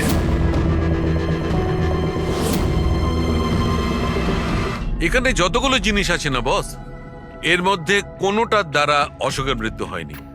ইনফ্যাক্ট কোনো অস্ত্র দিয়েই অশোককে মারা হয়নি। মানে? মানে এইটা দেখো, এই টুকরোটা দেখতে পাচ্ছ? এই ছোট্ট ছোট্ট টুকরোগুলো এর খুলির হাড়ের মধ্যে পাওয়া গেছে। আর এই টুকরোগুলো পাথরের স্যার। পাথরের? মানে খুন পাথর দিয়ে করা হয়েছে। বস, এই অশোক কোথাও দাঁড়িয়েছিল আর খুনি ঠিক এর পেছনে দাঁড়িয়েছিল, আর ও একটা ভারী পাথর দিয়ে ওর মাথায় আঘাত করে, এর খুলির হাড় এখান থেকে ভেঙে যায় আর ওর মৃত্যু হয়ে যায়। কিন্তু ওর এই পিঠের এই দাগগুলো, এগুলো কিসের? এর পিঠে যে চিহ্নগুলো আছে, এটা টেনে নিয়ে যাওয়ার জন্য, সিঁড়ির ওপর দিয়ে টেনে নিয়ে যাওয়ার জন্য। হয়তো এ গ্রাউন্ড ফ্লোরে কোথাও ছিল। প্রথমে খুনিকে পাথর দিয়ে খুন করেছে, আর তারপরে টেনে সিঁড়ি দিয়ে ওপরে নিয়ে গেছে। বিল্ডিং এর সবাই জানতো যে মহেশ আর নন্দন এই অশোকের সঙ্গেই ওই বিল্ডিং এ দেখা করতে গিয়েছিল। আর এটাও জানতো যে অশোক একাই আসছিল টাকা নেওয়ার জন্য। আর এটাও জানতো এরা বিল্ডিংটা ভাঙতে চলেছে পরের দিন সকালে। খুনি বিল্ডিং এর কমিটি মেম্বারের মধ্যে থেকে বা মহেশ আর নন্দন এদের মধ্যে থেকেই কেউ হতে পারে। এদের মধ্যে থেকেই কেউ হতে পারে। স্যার, এই বিল্ডিং এর প্রত্যেকে কোথায় কোথায় ছিল তার প্রমাণ ওদের কাছে রয়েছে। আর মার্ডারটা যখন খুব প্ল্যান করে করা হয়েছিল, তাই এলেবাইও আগের থেকে প্ল্যান করে রাখা হয়েছিল। একবার ওই পাথরটার দরকার ছিল যেটা দিয়ে খুন করা হয়েছে। ওই পাথরটা পেলে না, তখন ইনভেস্টিগেশনের সুবিধা হবে, অনেকটাই সুবিধা হবে। স্যার, ওই বিল্ডিংটায় শুধু ইট আর পাথরই আছে। হ্যাঁ জানি। স্যার, এতগুলো পাথরের মধ্যে একটা পাথর খুঁজে বার করা ইম্পসিবল। পঙ্কজ, তুমি এটা ভুলো না যে তুমি একজন সিআইডি অফিসার। আর সিআইডি ডিকশনারিতে কোনোদিন ইম্পসিবল শব্দটা ছিল না, আর না কোনোদিনও আসবে, বুঝেছো? ওই বিল্ডিং এর প্রত্যেকটা পাথর দেখো, ভালো করে চেক করো, নিয়ে এসো ওই পাথরটাকে। স্যার, এদিকে এসো। স্যার, বলো। স্যার, কি ব্যাপার, কোনো প্রমাণ পাওয়া গেছে নাকি? ওটাই পাচ্ছি না স্যার। স্যার, আমার সুন্দরী, আমার বিড়াল কোথায় হারিয়ে গেছে, বুঝতেই পারছি না কোথায় চলে গেল। ওর আমি ছাড়া কেউ নেই স্যার। স্যার, আপনি বড় বড় রহস্যের সমাধান করেন, আমার সুন্দরীকে খুঁজে বার করবেন প্লিজ, প্লিজ স্যার, প্লিজ। আরে ভাই, সিআইডির লোকেদের আর কোনো কাজ নেই তোমার বিড়াল খুঁজবে গিয়ে? চিন্তা করো না, আমরা খুঁজে নিয়ে আসবো তোমার বিড়ালটাকে। ঠিক আছে, পঙ্কজ, স্যার। ফেডরিক, ওনার বিড়ালটাকে খোঁজো। স্যার, মানে বিড়াল হ্যাঁ, খুঁজবো? শুধু বিড়াল নয়, ওই পাথরটাকেও খুঁজে বের করো, তাড়াতাড়ি যাও। Thank you sir, thank you, thank you. চলো, চলুন চলুন। ওটা বিড়াল নয়, সুন্দরী, আমার সুন্দরী। স্যার, এই বিল্ডিং এর লোকেরা অশোককে সিএমসি অফিসার মনে করেছিল, মহেন্দ্র। তারপর কেউ ওকে খুন করে লাশটাকে লোপাট করার চেষ্টা করে। এটা না ভেবে যে কোনো সিএমসি অফিসারের নিখোঁজ হওয়াটা কোনো সাধারণ ব্যাপার নয়। এনকোয়ারি হলে তো সবার আগে সন্দেহটা ওদের উপরই যাবে, কারণ মারা যাওয়ার আগে উনি ওদের বিল্ডিংটা ইনভেস্টিগেট করছিলেন।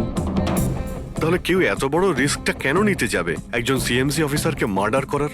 এখন এত বড় রিস্ক তো সেই নেবে যে জানতো যে এই অশোক সিএমসি অফিসার নয়, অন্য কেউ, একজন ওয়েটার। ওই খুনির অশোকের সত্যিটা জানার জন্য প্রথমে জানতে হবে আসল মহেন্দ্রর ব্যাপারে। আসল মহেন্দ্র। মনে করে দেখুন মহেন্দ্রবাবু, কোনো অদ্ভুত ব্যাপার, কেউ দেখা করতে এসেছিল আপনার সঙ্গে, কোনো ফোন এসেছিল আপনার কাছে? হ্যাঁ স্যার, একটা ফোন তো এসেছিল। হ্যালো। হ্যালো, মহেন্দ্র বাবু। হ্যাঁ বলছি। আপনার সঙ্গে দেখা করার ছিল। হ্যাঁ ঠিক আছে, আমি অফিসেই আছি, আপনি চলে আসুন। কিন্তু কে বলছেন? সেটা দেখা করার পরেই বলুন, কিন্তু আমি অফিসে যেতে পারবো না, বাইরে কোথাও দেখা করব। আপনার অফিসের পাশে একটা কফি শপ আছে না, সেখানেই দেখা করা যেতে পারে। কে বলছেন? আর আপনি অফিসে আসবেন না কেন? স্যার, কিছু গোপন কথা আছে, ওটা অফিসে বলা ঠিক হবে না। আপনি কিছুক্ষণের জন্য বাইরে আসুন প্লিজ। ঠিক আছে। Coffee shop? কি হয়েছিল ওখানে? ওখানে কিছু নয় স্যার, আমি ওখানে গেলাম, কিছুক্ষণ অপেক্ষা করলাম, কেউ এলো না তো চলে গেলাম। এসেছিল তো অবশ্যই, কিন্তু আসল মহেন্দ্রকে দেখে সামনে আসেনি। খুনি সেই যে আপনাকে ফোন করেছিল। আর হতে পারে যে আপনিও ওকে দেখেছেন। আচ্ছা, এদের মধ্যে ওই দিন কফি শপে কে এসেছিল?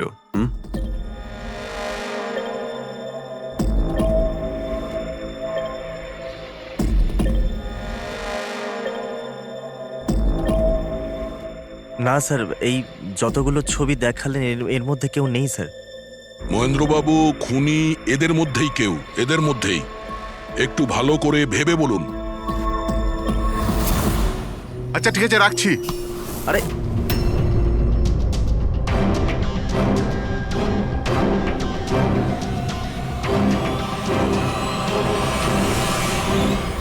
স্যার, এই লোকটা, এই যে মহেশ।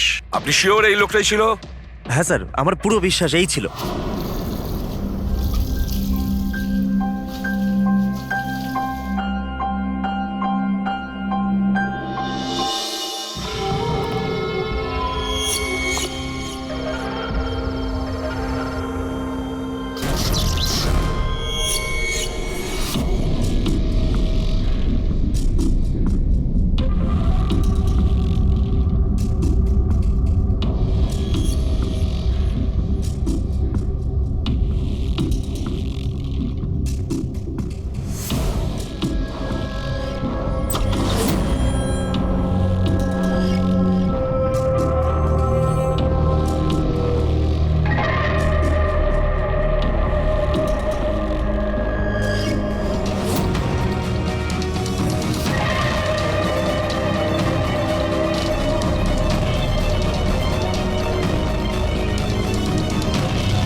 না না না না না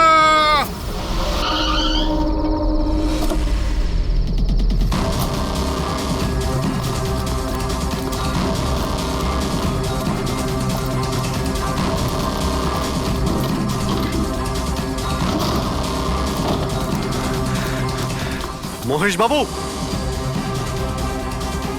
মিস্টার মহেশ,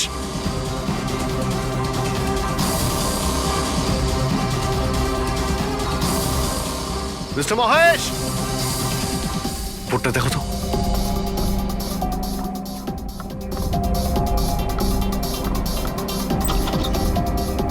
মহেশ,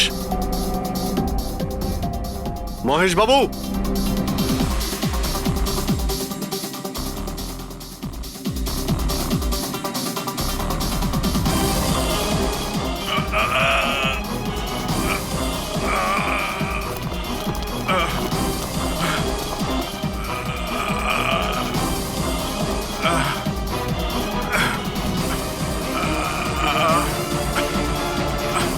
মহেশ বাবু, মহেশ, মহেশ বাবু, মহেশ, কি হয়েছে? পুরবি, অ্যাম্বুলেন্স, তাড়াতাড়ি। স্যার, মহেশ, কে করেছে? হ্যাঁ হ্যাঁ, কে মেরেছে আপনাকে? মহেশ, ও নো। স্যার, স্যার অ্যাম্বুলেন্স আসছে। কোনো লাভ নেই পুরবি, he is dead. Sir, sir এতদিন আমরা ভাবতাম যে মহেশ বাবুই খুন করছে, কিন্তু এবার উনিই মারা গেলেন। এই খুনি আসলে কে?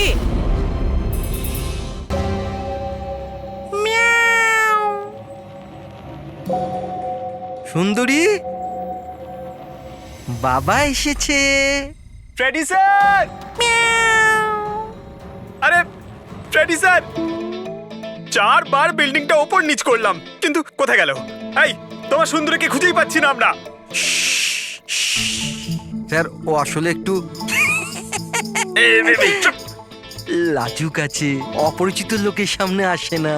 আরে যদি তোমার সুন্দরী অচেনা মানুষদের সামনে বেরোই না, তাহলে আমাদের ডাকলে কেন? আরে আপনারা তো সিআইডি। কি হলো? আরে আপনারা যদি হেরে যান তো আমরা কোথায় যাব? আর মহেশ আর নন্দন বলেছিল ওর আওয়াজ এখানেই শুনেছিল। আমার বিশ্বাস আমার সুন্দরী এখানেই আছে। সুন্দরী, কি জঘন্য একটা নাম। হ্যাঁ, না না, খুব সুন্দর নাম। আরে ছাড়ুন তো, খুব খারাপ নাম। আমার এই নামটা একদম পছন্দ না, আর এই কাজটাও একেবারে পছন্দ না। এই জন্য আমি সিআইডি অফিসার হয়েছিলাম, বিড়াল খোঁজার জন্য। এই পঙ্কজ, দেখ ভাই, সময় খুব খারাপ যাচ্ছে, তাই না? চল খুঁজি গিয়ে। খুঁজবো মানে? কোনো আইডিয়া তো দিন। এমনি এমনি কি করে খুঁজবো? ইঁদুর। ইঁদুর? হ্যাঁ, আমার সুন্দরীর না ইঁদুর ধরার খুব বড় শখ আছে। ইঁদুর দেখালে না এরম ভাবে ঝাঁপিয়ে পড়ে। এর মাঝখানে আবার ইঁদুর কোত্থেকে এলো শুনি একবার। আরে আইডিয়া চলে এলো। ওইটা আইডিয়া? আরে হ্যাঁ, এটা তো সত্যি একটা আইডিয়া। আইডিয়া এসেছে। কি এটা? কি ইঁদুর? এত বড়? বিড়ালটা চাই? চাই চাই চাই চাই। তাহলে ইঁদুর হও। এর সাথে থেকে ইঁদুরও হতে হচ্ছে। হও। হ্যাঁ, সুন্দরী দেখো, ইঁদুর এসেছে। ইঁদুর এসেছে, দেখো সুন্দরী। আরে এবার থাম না রে ভাই। সুন্দরী, সুন্দরী,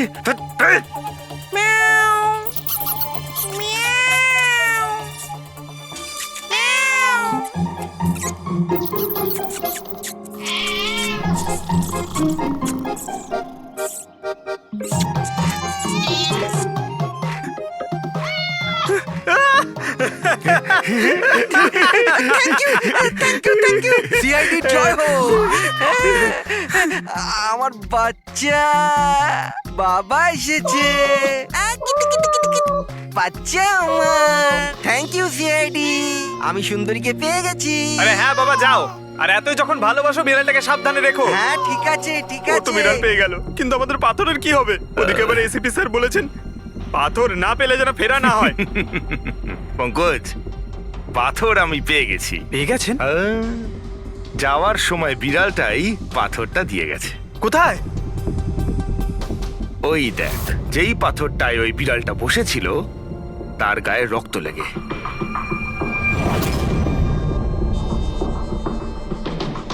মানে ফ্রেডি স্যার, আমরা দুজন মিলে মার্ডার ওয়েপন খুঁজে বার করেছি? আরে তো দারুণ ব্যাপার! এই পাথরটা দিয়ে খুন করা হয়েছে। কিন্তু একটা প্রবলেম আছে স্যার, আমরা এর থেকে ফিঙ্গারপ্রিন্টস পাইনি। কি সারিকা দেবী, আপনিও যদি এরকম বলেন তাহলে আচ্ছা, এরকম যদি হয় তাহলে তো আমরা খুনি অবধি কোনোদিন পৌঁছতেই পারবো না স্যার। মানে স্যার, আমাদের এত পরিশ্রম বেকার গেল? সারা রাত এই প্রমাণটা খুঁজে বার করলাম, আর সেটা না পঙ্কজ, পরিশ্রম কখনো বেকার যায় না, কিছু না কিছু লাভ হয়ই। এই পাথর থেকে আঙুলের ছাপ পাওয়া যায়নি বটে, কিন্তু তবুও কিছু একটা পাওয়া গেছে। কি পাওয়া গেছে? এর থেকে পাওয়া গেছে অস্ত্র আর নাক থেকে বেরোনো মিউকাস, নাকের জল। হ্যাঁ, তাতে? কিন্তু বস, প্রবলেম হচ্ছে এইটা যে এই দুটো থেকেই ডিএনএ পাওয়া সম্ভব নয়। কিন্তু তাহলে ডক্টর সালুখে এ থেকে প্রমাণ কি হবে? নাকের জল, চোখের জল। হাঁচি, ফ্রেডি হাঁচি। এতক্ষণে তো চলে আসার কথা। কে হাঁচি দিল? কেউ আছে নাকি ওখানে? নন্দন আর মহেশ বলেছিল কেউ ছিল ওখানে ওই রাতে, যে হাঁচছিল। তার মানে খুনির সর্দি হয়েছিল? কিন্তু স্যার, যখন আমাদের সাথে দেখা হয়েছিল তখন কারোরই সর্দি কাশি ছিল না। স্যার, যেদিন খুন হয়েছিল সেদিন ওখানে অশোক আর খুনিই ছিল, আর একটা বেড়াল ছিল। বেড়ালটা যদি কথা বলতে পারতো আমাদের কেসটাই সলভ হয়ে যেত।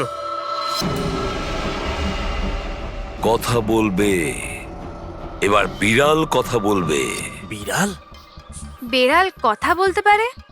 কি কথা বলা কুকুরের ব্যাপারে তো শুনেছিলাম, কিন্তু কথা বলা বিড়াল? এ কি মজা করছেন আপনি? একটা বিড়াল খুনির ব্যাপারে কি বলতে পারে? বলবে বিশাল বাবু, বিড়ালই এবার খুনির ব্যাপারে কথা বলবে। ব্যাস একটু ধৈর্য ধরুন, সব বলে দেবে বিড়ালে।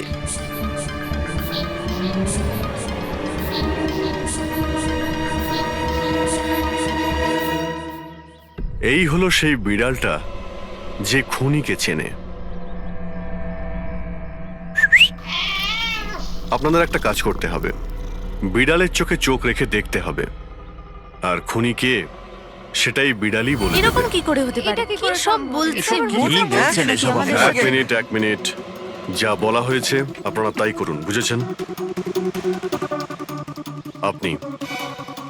আপনি যান, কিন্তু যা বলছি তাই করুন, যান যান।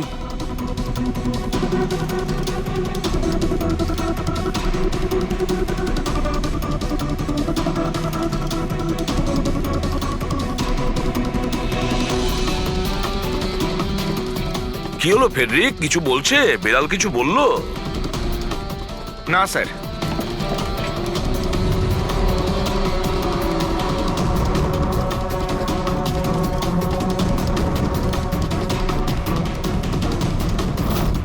আপনি আসুন।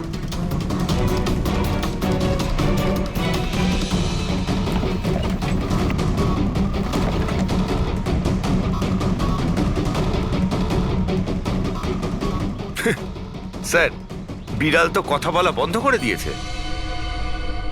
চলে যান।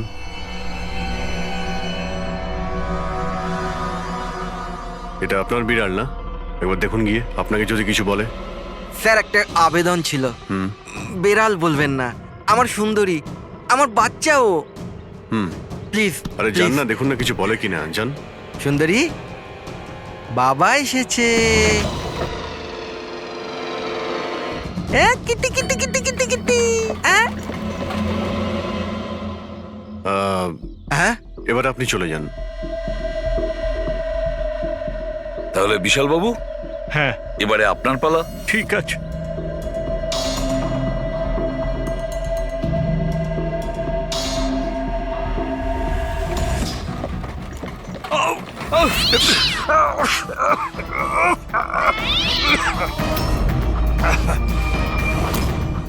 কি ব্যাপার বিশাল বাবু, বলে দিল তো বিড়াল যে খুনিকে? ওই রাতে আপনার সঙ্গে এই বিড়ালটাও ছিল, তাই না? কি বিশাল বাবু, আপনার আবার বিড়ালে অ্যালার্জি আছে, তাই না? আর এই জন্য আপনার চোখ থেকে নাক থেকে জল পড়ে যখন বিড়াল আশেপাশে থাকে, আর ওই রাতেও ওই বিড়ালটা ওখানে ছিল, এর সুন্দরী, আর সেই জন্য আপনার চোখ আর নাক দিয়ে জল বেরিয়ে আসে, আর তখনই জল আপনার হাত দিয়ে ওই পাথরের মধ্যে লাগে, যে পাথর দিয়ে আপনি অশোককে মেরেছেন। হাঁচিটাও আপনারই ছিল, আপনার। তো বিশালবাবু বিড়াল তো বলে দিয়েছে, আপনি বলবেন নাকি আমাদের আবার কষ্ট করতে হবে? আমি ঘুষ দিতে চাইছিলাম না, কিন্তু সবাই মিলে আমার উপর জোর করছিল। শেষে ওদের কথা আমাকে মানতে হয়। এরপর আমি মহেশবাবুকে বললাম যে আর একবার অনুরোধ করি মহিন্দারকে, যদি কিছু টাকা কম করে। আমরা মহেন্দারকে ফোন করলাম, কিন্তু ও ফোন ধরল না। এরপর আমি সিএমসি অফিসে মহিন্দারকে ফোন করলাম এবং অনুরোধ করলাম ও আমাদের সঙ্গে কফি শপে দেখা করুক।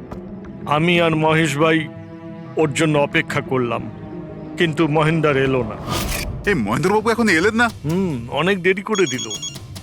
হ্যাঁ, 1 মিনিট বিশালবাবু। হ্যালো, হ্যাঁ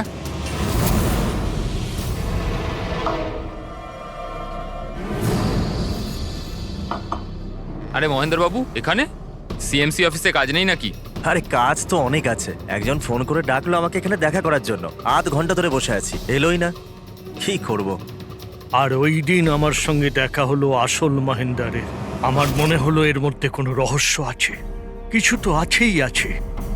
আমি কাজে জড়িয়ে দিয়ে মহেশ ভাইকে ওখান থেকে সরিয়ে দিলাম। বিশালবাবু, মহেন্দ্রবাবু এখনো আসেননি? না, তুমি এক কাজ করো, তুমি তোমার বাকি কাজগুলো সারো, আমি সিএমসি অফিসে গিয়ে মহেন্দারের ব্যাপারটা দেখছি। আচ্ছা, তুমি আচ্ছা, যাও। ঠিক আছে। এরপর আমি সিএমসি অফিসে ক্রস চেক করতে গেলাম এবং ওখানে গিয়ে আমি জানতে পারলাম আসল মহেন্দার তো অন্য কেউ। এরপর আমি নকল মহেন্দারকে ফোন করলাম আর ওকে কফি শপে ডাকলাম।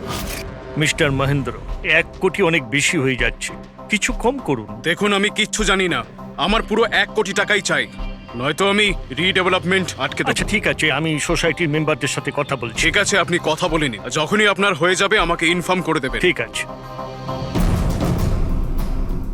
কিন্তু আমি ওর পিছু নিলাম এটা জানার জন্য যে আসলে ও কে। তো আমি জানতে পারলাম যে ও অশোক নামের একজন ওয়েটার, যে আমাদের ঠকাচ্ছে এবং আমরা সবাই ঠকছি। আমার খুব রাগ হলো এবং ওর সাথে একটা আইডিয়াও এলো, আর আমি প্ল্যান বানালাম। আরে দাদা, টাকা না দিয়ে কোথায় যাচ্ছেন? আরে আরে আপনারই তো অপেক্ষা করছিলাম। এনেছেন টাকা? কোনো টেনশন নেই তো? কোনো টেনশন নেই, আমি সব সামলে নেব। ঠিক আছে, এবার আপনারা বেরোন। আসুন নন্দনবাবু।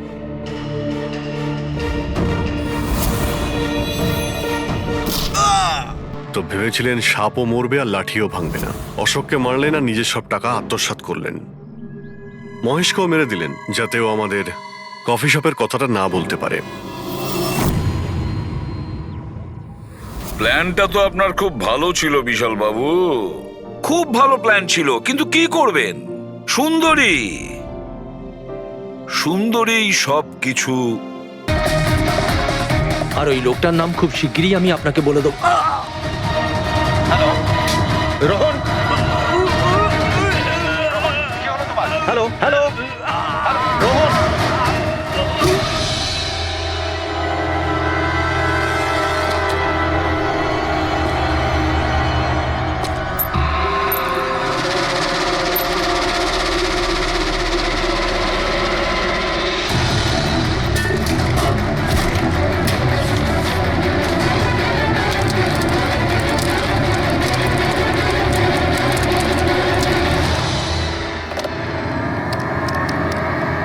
Hello, police station.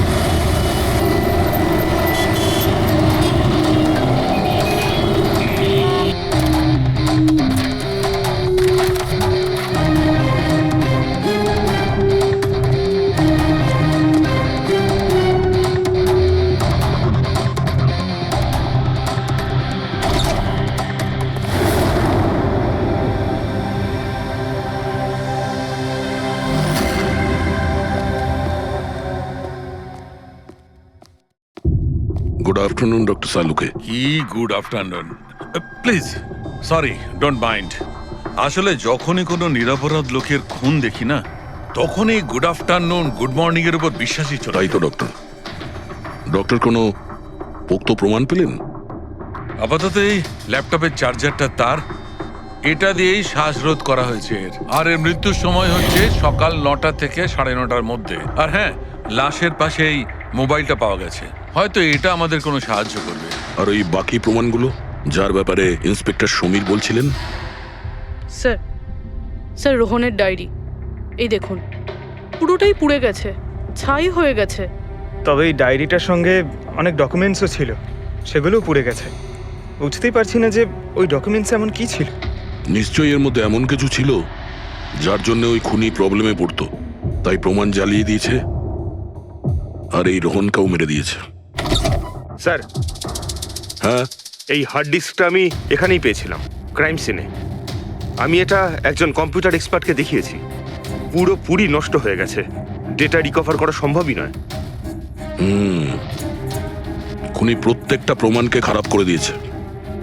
কোনো ব্যাপার না, কোথাও না কোথাও কিছু না কিছু প্রমাণ নিশ্চয়ই পাবো। পুরবি, স্যার। এই রোহনের ব্যাকগ্রাউন্ড চেক করেছো? হ্যাঁ স্যার, পুরো নাম রোহন কুমার, এ পুনেতে থাকে, এখানে মুম্বাইতে চাকরি করছিল, একাই থাকতো। আর এখানেই এই বাড়ি থেকেই কাজ করছিল। কি কাজ কি করতো? গোয়েন্দা ছিল, বড় বড় কোম্পানিতে যে লাখ লাখ টাকা জালিয়াতি হয় সেগুলোর তদন্ত করত। তাহলে তো অনেক শত্রুই আছে এই রোহনের। হ্যাঁ দয়া, আর ওই অনেকগুলো শত্রুর থেকে আসল খুনিটা কে সেটা হয়তো তোমাকে এইটা বলবে। কি এটা ডক্টর? এটা চুম্বক। চুম্বক? এর মধ্যে একজন দৌড়বীরের ছবিও আছে, কিন্তু এই চুম্বক রোহনের বডির মধ্যে কি করছিল? আমার মনে হচ্ছে হয়তো এটা খুনির হবে, ওর পকেটে ছিল, এদিক ওদিক করতে গিয়ে হয়তো এটা পড়ে গেছে। তাহলে তো এটা আঙুলের ছাপ থাকবে? না, একটাও নেই। একটাও নেই।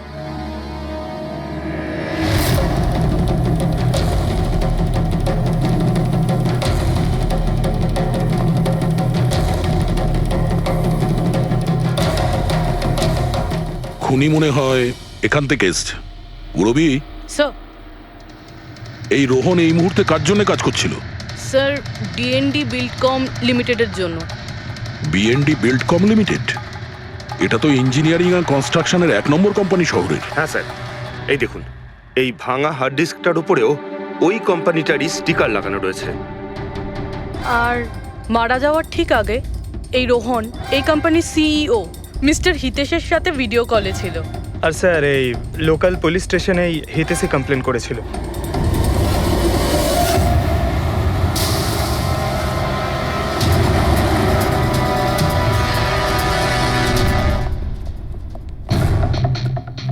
এটা কি এত বড় অফিসে শুধুমাত্র একজনই লোক ছিল নাকি? মনে হচ্ছে স্যার ইন্ডিয়ার ম্যাচ দেখার জন্য সবাই বাড়ি চলে গেছে। আচ্ছা, আজকে ইন্ডিয়ার ম্যাচ আছে? স্কোরটা কি হলো? কোহলি সেঞ্চুরি করতে যাচ্ছে। কি বলছেন স্যার? আপনি কি করে জানলেন? বাইরে ওয়াচম্যান কমেন্ট্রি শুনছিল। ইনভেস্টিগেশন করতে এসেছি, চোখ কান খোলা রাখতে হবে। স্যার, হিতেশের cabin. Mister Hitesh. Hi. CID. Please বসুন, আমি আপনাদেরই অপেক্ষায় ছিলাম। শুরু থেকে বলুন সবকিছু। 6 মাস আগে আমি রোহনকে কাজে রাখি। গত 5 বছর ধরে আমাদের কোম্পানিতে যে লোকসান হচ্ছে তা আগে কখনো হয়নি। কি ধরনের ক্ষতি? লোকসানের লিস্ট তো বলে শেষ করা যাবে না। যে টেন্ডারগুলো আমাদের কোম্পানির পাওয়া উচিত ছিল সেগুলো হাত থেকে বেরিয়ে যাচ্ছিল। এই দেখুন, 1100 কোটির রিফাইন্ডিং কন্ট্রাক্ট, 37 কোটির রেলওয়ে কন্ট্রাক্ট, আর 800 কোটির পাওয়ার ট্রান্সমিশন কন্ট্রাক্ট। এটাও তো হতে পারে যে যে সমস্ত কোম্পানি এই কন্ট্রাক্টটা পেয়েছে ওরা আপনার থেকে কম কোট দিয়েছে। সেটাই তো আমি বলতে চাইছি স্যার।